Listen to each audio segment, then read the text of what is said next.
شأن الدنيا أن تضيق أحيانا، فننظر إليها بعيوننا البشرية التي لا ترى إلا ما هو ماثل أمامها، فنراها قفلا لا مفتاح له.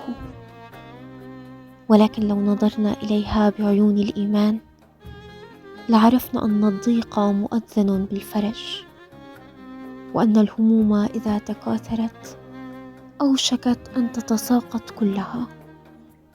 هناك لحظة مفصلية تبلغ فيها الكروب ذروتها، فإذا ما سلم العبد فيها كل أمره لله وقطع أمله ورجاءه بالناس وعلقه برب الناس، أتى الفرج معجزة.